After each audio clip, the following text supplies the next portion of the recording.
નમસ્કાર મિત્રો, આપનું સૌનું સ્વાગત છે આપણા પોતાના ચેનલ પર, જ્યાં આપણે જમીન કાયદા અને રોકાણની સાચી અને તાજી માહિતી લઈએ છીએ. આજે આપણે વાત કરીશું એક એવા વિષય પર જે હાલ દરેક રોકાણકાર, ખેડૂત અને જમીન ધારકના મનમાં છે.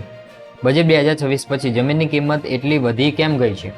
હા મિત્રો, 2026ના બજેટમાં સરકારે લીધેલ કેટલાક મહત્વપૂર્ણ નિર્ણયો એવી સ્થિતિ ઊભી કરી છે કે જમીનનો ભાવ દરેક જિલ્લામાં ઝડપથી વધી રહ્યા છે. આ વિડીયોમાં આપણે જાણીશું બજેટ 2026માં શું નક્કી થયું હતું, એ જમીનના ભાવને કેવી રીતે અસર કરે છે, કયા વિસ્તારોમાં સૌથી વધારે ભાવ વધ્યા અને આવતા સમયમાં રોકાણ માટે કયો વિસ્તાર ઉત્તમ રહેશે. ચાલો મિત્રો શરૂ કરીએ આ જમીન બજારની વાસ્તવિક કહાની. બીજું, બજેટ 2026માં જમીન સંબંધિત મુખ્ય જાહેરાતો. બજેટ 2026માં સરકારે જમીન અને ઇન્ફ્રાસ્ટ્રક્ચર ક્ષેત્ર માટે મોટા નિર્ણયો લીધા. નવા ઔદ્યોગિક ઝોન અમદાવાદ, રાજકોટ, સુરત, તાપી, વડોદરા, ભરૂચ, ધોરેલા, સિયાર અને મોરબી વિસ્તારમાં નવા ઇન્ડસ્ટ્રીયલ ઝોન ઘોષિત. સ્માર્ટ વિલેજ યોજના. દરેક જિલ્લામાં 50 ગામોને સ્માર્ટ વિલેજ તરીકે વિકસાવવાના, જેમાં રોડ, ઇન્ટરનેટ અને પાણી અને વીજળીની સુવિધા સુધારશે. રસ્તા અને મેટ્રો પ્રોજેક્ટ. નવા હાઈવે, બુલેટ ટ્રેન માર્ગ અને લોજિસ્ટિક પાર્ક માટે મોટો ફાળો. ડ્રોન સર્વે અને ડિજિટલ લેન્ડ મેપિંગ. જમીન માપણી માટે 10,000 કરોડ રૂપિયાનો નવો ફંડ ફાળવાયો. આ જાહેરાતો પછી રોકાણકારોનો વિશ્વાસ વધ્યો અને જમીન બજાર ગરમ બન્યું છે. ત્રીજું, જમીનના ભાવ વધવાના મુખ્ય કારણ.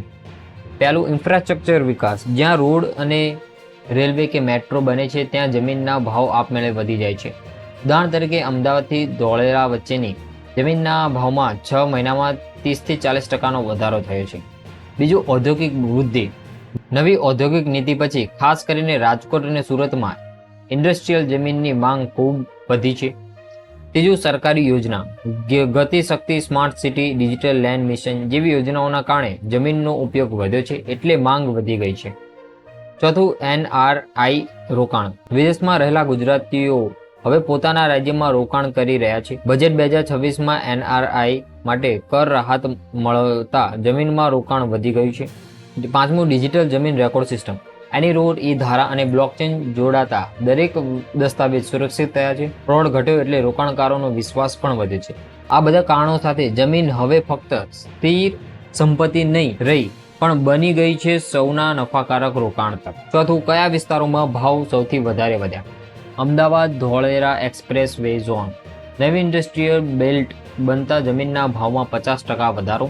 રાજકોટ મોરબી વિસ્તાર મેન્યુફેક્ચરિંગ હબ બનતા અહીં 30થી 40% સુધી ભાવ વધારો.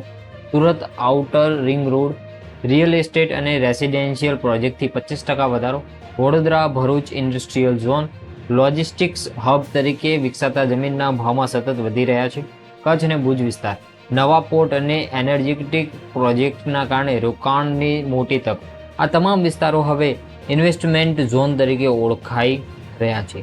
પાંચમું, રોકાણકારો માટે નવા મોકા. રોકાણકાર માટે 3 શ્રેષ્ઠ તક. ઇન્ડસ્ટ્રીયલ ઝોનની નજીક પ્લોટ અથવા જમીન, સ્માર્ટ વિલેજ અથવા સ્માર્ટ સિટી વિસ્તાર, હાઈવે પર રિંગ રોડની બાજુની જમીન. સરકાર તરફથી સહાય. DLRMP યોજના હેઠળ ડિજિટલ નકશા, મ્યુટેશન એન્ટ્રી અને ઓનલાઈન રેકોર્ડ ઉપલબ્ધ.